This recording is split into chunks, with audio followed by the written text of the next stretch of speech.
This is the story of Ryu, the strongest hunter on Earth, who dies because he was a single virgin loser. In the previous episode, we saw how Ryu went on a lunch date with Juri and made a good friend with her. In return, she gave Ryu a rare purple crystal. Then Ryu ordered a Lamborghini and just spent the rest of the time with Wani, just chillin'. And how Youngman begged the Musclehead that he wants to come inside. He wants to come under the Musclehead's team. Then the Musclehead extended his finger, pointing towards the gathered players, questioning whether something was wrong with Youngman's eyes. He remarked that everyone seemed to dislike Youngman, yet he wanted to join his team. Youngman, filled with excitement, clenched his fist and tapped his chest, wearing a wide smile. He made it clear that he doesn't care what other players think or say. He just wants to come inside the Musclehead, and he can do anything to come inside the Musclehead. Now the Musclehead was hearing this with a serious face, and after a pause, the Musclehead, with a grinning smile, replied that he likes people like Youngman, so he would take Youngman under him, take responsibility, and raise Youngman. Hearing this, Youngman was overwhelmed with gratitude,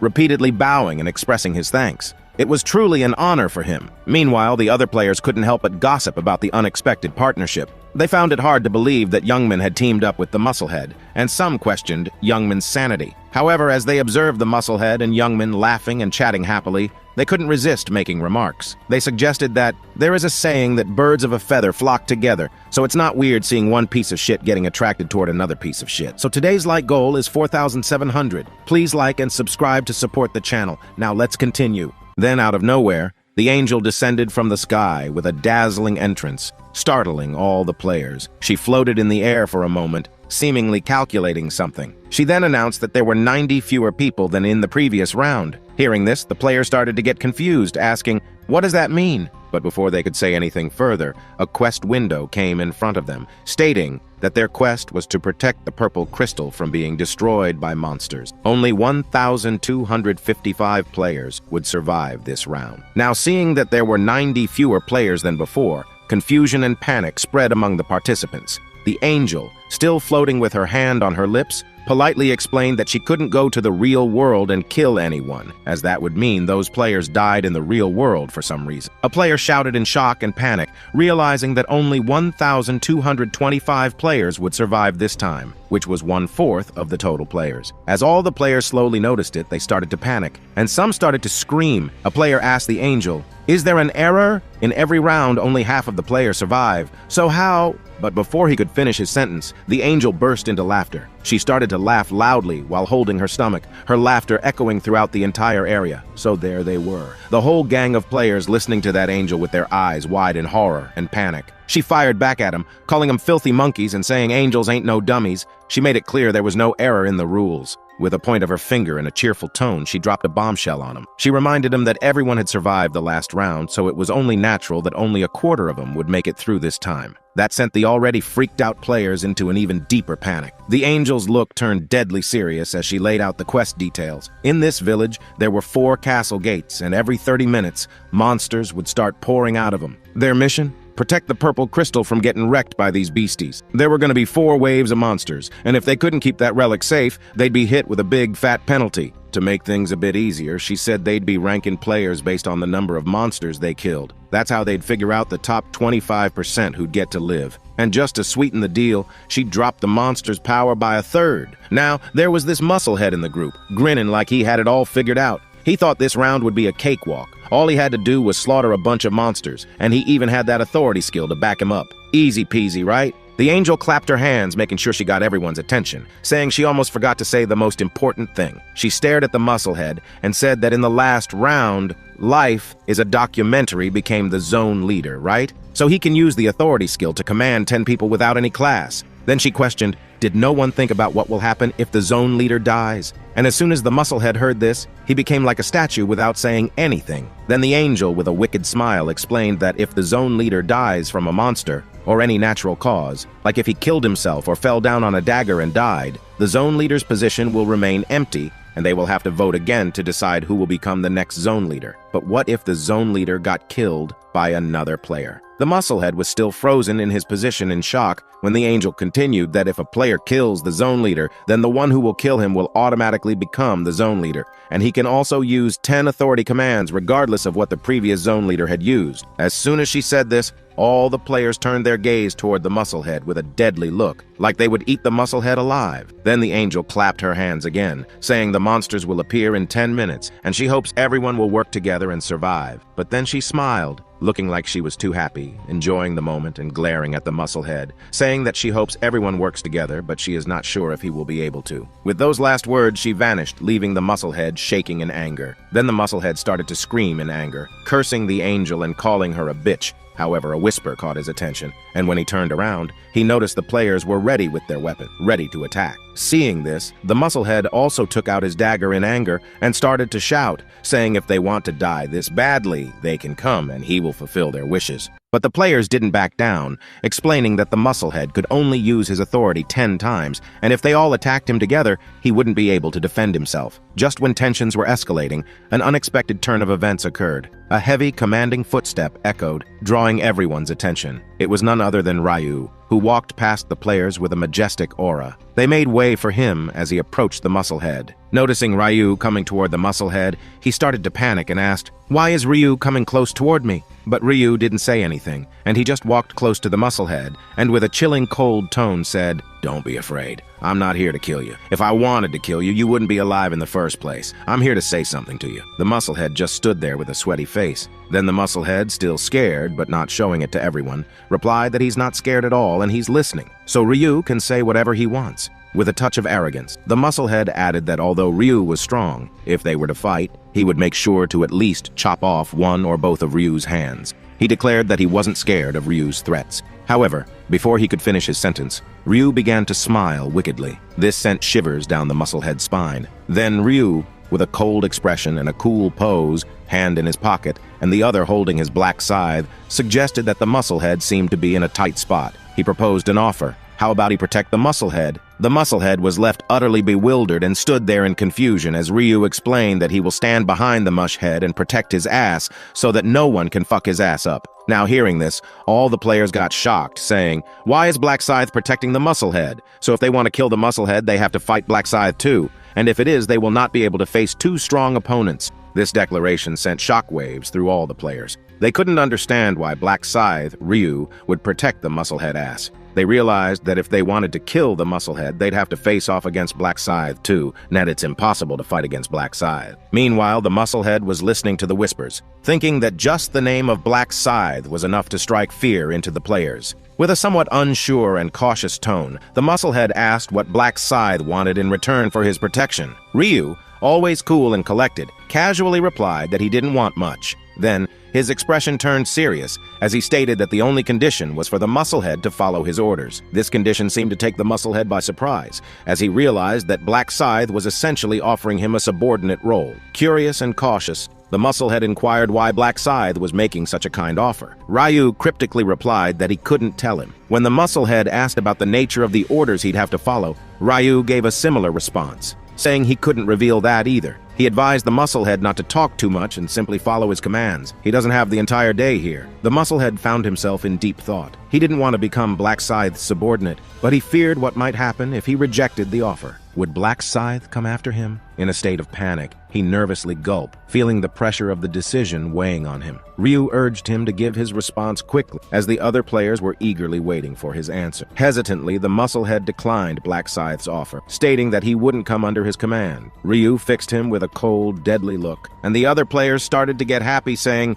"Is the musclehead dumb?" If he had accepted the offer, Ryu would have protected his ass, but no, because of his ego, he rejected the offer. The atmosphere grew tense as a girl prepared her long sword and her friend readied his spear. Slowly, everyone geared up to attack the musclehead. Ryu, on the other hand, distanced himself from the scene, stating that he no longer cared about what happened to the musclehead. Whether he lived or died was none of his concern. Just as the players were about to make their move, the system sent out a notification. The first wave of monsters would arrive in a minute, catching everyone off guard. Their priorities shifted instantly, and protecting the crystal became their top concern. The players abandoned the idea of attacking the musclehead. Seeing an opportunity, the musclehead decided to follow Ryu, thinking that whatever Ryu was up to might be a better option. As he trailed Ryu, he noticed that Ryu was heading toward the third castle entrance, which was unguarded. Suddenly, a loud sound signaled the start of the first wave of monsters, startling everyone. Slowly, the massive castle gates began to creak open, and a chilling wind swept through,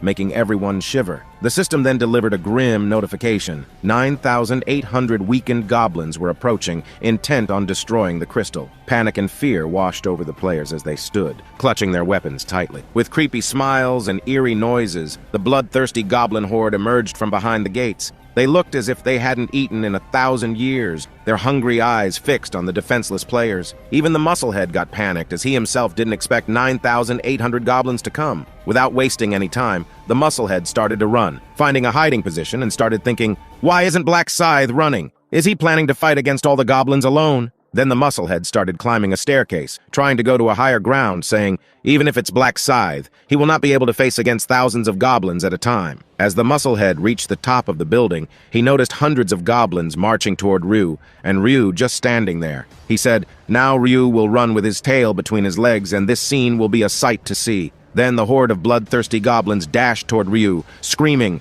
and Ryu prepared his Black Scythe. A group of goblins jumped toward Ryu, and Ryu, as cool as ever without breaking a sweat, in a flash, chopped all the goblins. He didn't stop there. Like a killing machine, he continued to chop each and every goblin into small pieces with great force, displaying tremendous strength and precision. The musclehead, on the other hand, was left speechless. Seeing this, he couldn't believe what he was seeing. Then he thought, as Ryu got a class, that's why he must be so strong. After he obtains his class, then he will beat the crap out of that arrogant bastard. With that, the musclehead left to kill some goblins to level up and obtain a class. He also started to kill a single goblin at a time without any issue, thinking that in no time, he will obtain a class. Suddenly, an arrow whizzed through the air, narrowly missing the musclehead's face. He managed to dodge most of it, but the arrow grazed a small part of his ear. Angrily, he began searching for the person responsible. But in the chaotic crowd of players, it was impossible to identify the shooter. Fuming with rage, the musclehead declared that he didn't know who had attacked him, but once he found the culprit,